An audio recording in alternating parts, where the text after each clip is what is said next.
Hi friends, welcome to my channel. ఈరోజు వీడియోలో chilli chicken ఎలా చేసుకోవాలో చూద్దాం. దానికన్నా ముందు ఛానల్ ఎవరైనా ఫస్ట్ టైం చూస్తున్నట్లయితే ఛానల్ని సబ్స్క్రైబ్ చేసుకోండి.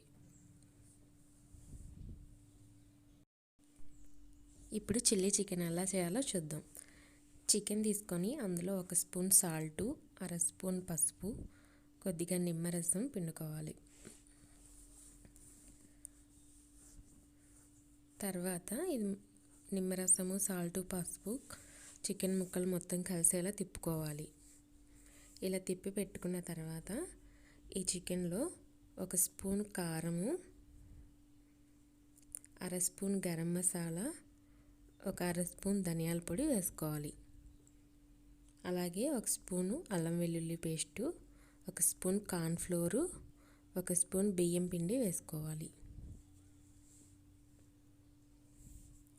ఇలా అన్నీ వేసుకున్న తర్వాత చికెన్ ముక్కలకి పట్టేలా కలుపుకోవాలి.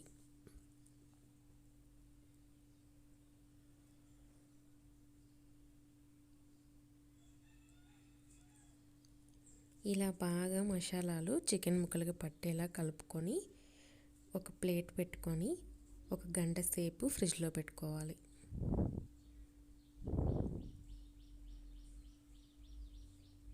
ఇప్పుడు 1 గంట తర్వాత చికెన్ ఇలా బయటికి తీసుకొని ఒకసారి మళ్ళీ కలుపుకోవాలి.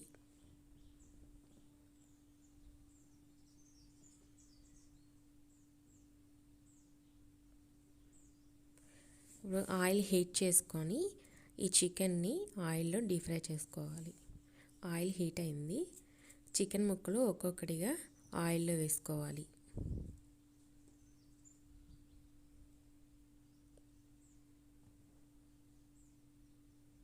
ఇలా చికెన్ ముక్కల్ని ఒక్కొక్కటిగా ఆయిల్లో వేసుకోవాలి. ఇలా వేసుకున్న చికెన్ ముక్కల్ని గోల్డ్ కలర్ వచ్చేంత వరకు ఫ్రై చేసుకొని తీసుకొని పక్కన ఒక ప్లేట్లో పెట్టుకోవాలి.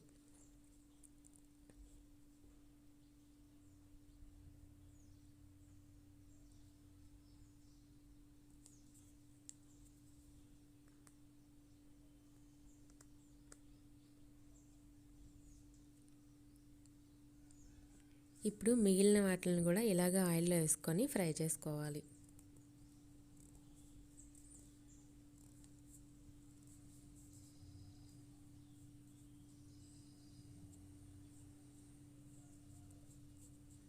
ఈ చికెన్ ముక్కలన్నిటిని ఫ్రై చేసుకున్న తర్వాత మనం నెక్స్ట్ ప్రాసెస్కి వెళ్దాం. నెక్స్ట్ తీసుకొని 2 స్పూన్ల ఆయిల్ వేసుకొని అందులో సన్నగా కట్ చేసి పెట్టుకున్న వెల్లుల్లిని ఫ్రై చేసుకోవాలి. వెల్లుల్లి కొద్దిగా వేగిన తర్వాత ఆనియన్ ముక్కల్ని వేసుకొని వేయించుకోవాలి. అలాగే క్యాప్సికమ్ ముక్కలను కూడా వేయించుకోవాలి. ఇవి ఎక్కువగా ఏం వేగనవసరం లేదు, కొంచెం లైట్గా వేగితే సరిపోతుంది. ఇప్పుడు దీనిలోని red chilli sauce 1 spoon, dark soya sauce 1 spoon, tomato ketchup 1 spoon, vinegar 1/2 spoon వేసుకొని కలుపుకోవాలి.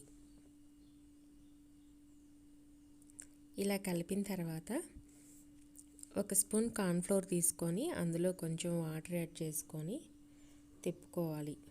అలాగే మిరియాల పొడి కూడా వేసుకోవాలి.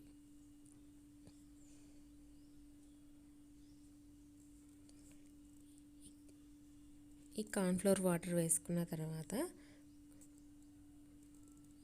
కొంచెం చిక్కబడనివ్వాలి. ఈ వాటర్ అనేది కొంచెం చిక్కబడేదాకా ఉంచుకొని మనం ముందుగా ఫ్రై చేసుకున్న చికెన్ ముక్కల్ని ఇందులో వేసుకోవాలి. ఇలా చికెన్ ముక్కలన్నిటినీ తిప్పుకున్న తర్వాత ఇందులోనే కొంచెం కొత్తిమీర వేసుకోవాలి.